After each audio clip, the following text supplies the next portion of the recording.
Ikibazo cya Rayon Sports natwe kiraduhangayikishije. Minisita Aurore Mimosa, Minisitiri wa Siporo Munyangaje Aurore Mimosa yavuze ko ikibazo cya Rayon Sports nabo gihangayikishije nka Minisitiri wa Siporo ndetse ngo kiraba cyabonewe umuti mu kwezi kumwe.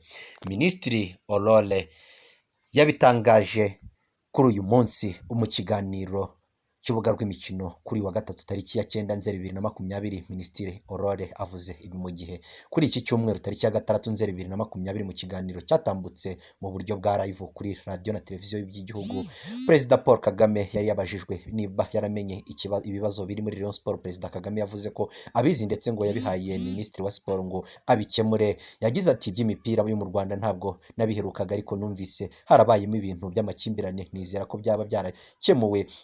Ndibuka mbivugana na Minisitiri wa Siporo Madamu Mimosa, numvaga inzira yabishyizemo isa nkaho igenda ibikemura ariko ntabwo mperuka amakuru yabo vuba. Ahangaha naramwizeye, nizeye ko inzira imeze neza, ndizera ko byaba byarabonye igisubizo. Mu kiganiro yagiranye na H. Innocent, Minisitiri Mimosa yavuze ko ikibazo kiri gukemurwa kandi ngo biri mu nzira nziza. Ati ibibazo bya Rayon Sports koko twabishyikirijwe na Nyakubahwa Perezida wa Repubulika Paul Kagame, inzira birimo ni inzira nziza kandi biri hafi gukemuka. Tubizeza yuko iki kibazo kizakemuka mu minsi iri imbere kandi mu minsi ya vuba. Yavuze ko urwego rw'igihugu RGB ari rwo rurimo kunoza ibijyanye n'amategeko kuko Rayon Sports ari umuryango utari uwa leta. Ati ubundi mu mategeko y'imiryango itari iya leta harimo umuryango wa Rayon Sports ifite urwego ruyibereye mu rwego rw'amategeko ari rwo RGB, rero ifite ububasha ihabwa n'itegeko.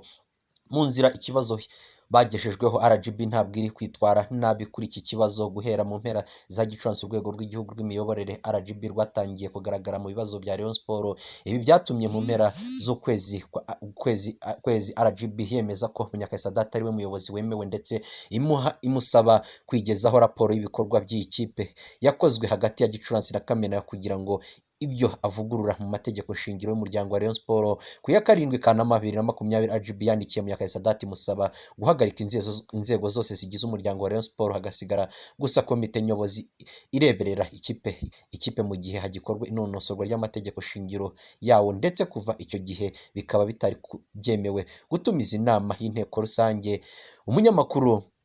Umunyamakuru wacu Innocent yamubajije niba nabo babona koko RGB urwego rw'igihugu rw'imiyoborere yaba iri kwitwara nabi kuri iki kibazo nk'uko byakunzwe kuvugwa na bamwe, ndetse ko ngo yaba hari bamwe ihengamiyeho. Minisitiri Mimosa yavuze ko atari ko we abibona kuko urwego RGB rwo rwagejejweho ibibazo bafitanye umwanya wo kubisesengura gukemura ibyo bibazo bizakurikiza amategeko aho kuba amarangamutima. Ati sinamenya nabo simpamya ko RGB ititwaye neza muri iki kibazo. RGB nk'urwego rureberera imiryango itari ya leta rwagejejweho ikibazo cya Rayon Sports rubifataho umwanya rurabisesengura. Gusa nasaba abanyamuryango ba Rayon Sports nuko hakwirindwa kugendera cyane cyane ku marangamutima. Inzira zo kugikemura zigomba kubahirizwa n'amategeko kandi akaba ariyo nzira numva twafasha, akaba ari nayo nzira RGB irimo. Twabanje gukora isesengura ry'ibibazo byagiye bibaho. Abajijwe niba nka Minisitiri wa Siporo yarafashe umwanya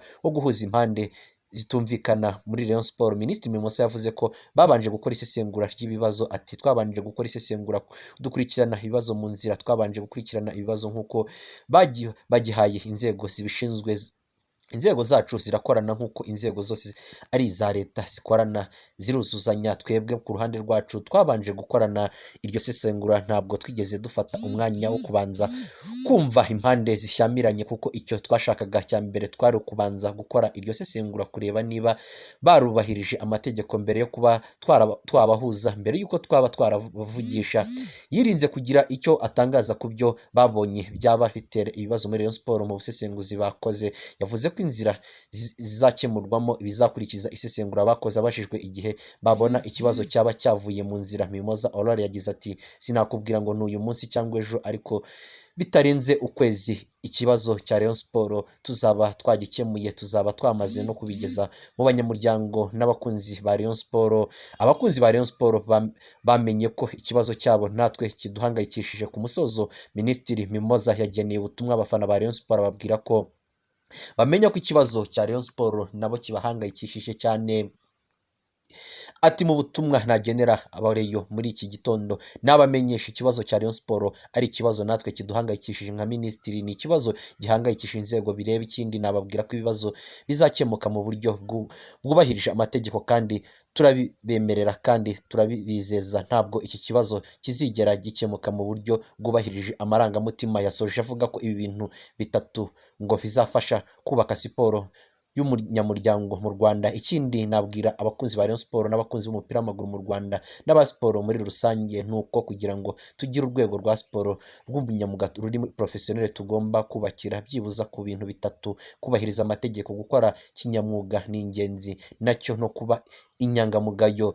Yunzemo ati ibyo bintu nitubyubahiriza ibindi bizaza ari amarangamutima y'abafana cyangwa atuma urwo rwego rushimisha rugakundwa. Ibyo ni ku ruhande, ariko by'umwihariko ibi bintu nibyo twakubahikiraho kugira ngo tugire siporo y'abanyamwuga kandi itanga icyizere ko bizagenda mu buryo bwiza kandi bugakurikizwa, kandi ikipe ya Rayon Sport ikagenda ikurikiza ibyo ngibyo mu buryo bwiza cyane.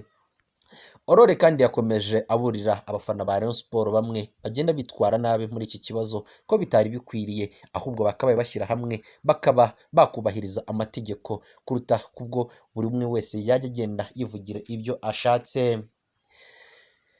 Rutahizamu washakagwa na Rayon Sport Sibomana Patrick Pape Petit Ronaldo yasinyiye Polisi imyaka 2 nyuma yo gutandukana n'ikipe ya Young Africans yo muri Tanzania.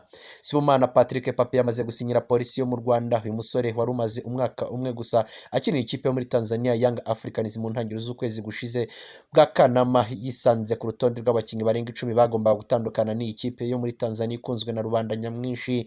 Nyuma yo gutandukana na Yanga akaba yaragiye avugwa makipe atandukanye nka Zesco United yo muri Zambia na Gor Mahia yo muri Kenya. Uyu mukinnyi ukina ku ruhande asatira akaba yaramaze gusinyira Police FC amasezerano y'umwaka umwe, akaba aje kuyifasha mu mwaka w'imikino wa 2020-2021. Sibomana Patrick Papi yakiniye amakipe atandukanye nk'Isonga, APR FC, Mukura Victory Sport mu Rwanda, Shakhtar Sports yo muri Belarus ndetse na Young African yo muri Tanzania yaherukaga gutandukana nayo, akaba yasinye imyaka 2 akiniye ikipe y'igipolisi cy'u Rwanda. Sibomana Patrick Papi wagiye agaragaza ubuhanga butandukanye, ariko abenshi baribaza niba azabona umwanya muri ikipe y'igipolisi cy'u Rwanda Polisi, ko agiye guhatanira umwanya na Nshuti Savio su kapiteni w'iyi kipe. Ariko abenshi bakavuga ko Patrick Sibomana Papi ari umukinnyi nawe utoroshye kandi uje guhatanira umwanya, mu gihe abandi bemeza ko Sibomana Patrick Papi byazamugora kubona umwanya muri ikipe ya Polisi FC. Ariko abenshi baremeza yuko uyu mukinnyi ashobora kuzagorwa no kubona umwanya mu gihe yaramuka atagaragaje urwego ruri hejuru. Abakunzi ba Rayon Sport bibasiye Shadibu nyuma yo kubifatira ku gahanga mu buryo bukomeye cyane. Abakunzi b'ikipe ya Rayon Sport bifatiye ku gahanga n'uburakari bwinshi Mbabazi Shadia wamamaye ku mbuga nkoranyambaga nka Shadibu nyuma yo kubagira inama batishimye icyakorwa kugira ngo ibibazo biri muri ikipe yabo bikemuke. Ikipe ya Rayon Sport imaze igihe kinini mu bibazo ahanini bishingiye ku miyoborere, byatumye isa niba iciro ry'imigani mu buryo buri wese adatinya kugira icyo ayivugaho. Izina ry'iyi kipe ikunzwe na benshi mu Rwanda, bamwe barikoresha batebya mu gihe ababajwe n'ibihe irimo bakunze gutambutsa ubutumwa bw'ibyo babona byakorwa kugira ngo ikipe ya Gikundiro igaruke mu bihe byiza nk'ibyo yahozemo. Nubwo icyemezo cye cya nyuma kiri hagati ya Minisiteri ya Siporo n'urwego rw'igihugu rw'imiyoborere RGB, abinyujije ku rubuga rwe rwa Twitter atamaze igihe kinini akoresha, Shadibu yavuze icyakorwa kugira ngo Rayon Sport yongere igire agahenge mbere yo kotswa igitutu n'abafana bayo. Shadibu yagize ati igisubizo ku bafana ba Rayon Sport: Munyakazi Sadate mukore udupfukamunwa, mushyireho na sponsors muterankunga, muhe abafana batugura. Abafana ntabwo bazongera kuvuga kuko iminwa izaba ifunze, muzabona ayo guhemba abakinnyi mu nyungu zanyu. Abafana ariko bakomeje kutamwishimira kandi natwe ntabwo byadushimishije nk'abanyamakuru, twajya tubona ko atari ibintu bikwiye. Abakunzi ba Rayon Sport ku rubuga rwa Twitter bahise batsa umuriro kuri uyu mugore batangira kumwamaganira kure. Uwitwa Sebuhungu Fabrice yabajije icyo aba iyo avuze atekereje ati se mu busanzwe ni iyihe ngaruka umubiri wawe ugira iyo ufashe umwanya ugakoresha ubwonko?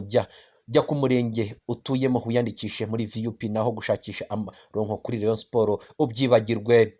Uwiyise reka turye show yagize ati ariko Shadia ibintu usigaye uvuga tuvuge ko Meddy Saleh asigaye aneditinga ubwonko bwawe. Uwitwa Henry yagize ati uyu mushinga wo kubyaza umusaruro Twitter wawize nabi kabisa, ugire wisubire kuri IG niho bakoresha amafoto naho Twitter isaba kuba ufite ibitekerezo bizima. Kalisa Kevin we yagize ati haha Rayon Sport igeze habi kugeza aho Slay Queen ayimenyera ingeno ryo buri munsi. Sadat agomba kugenda.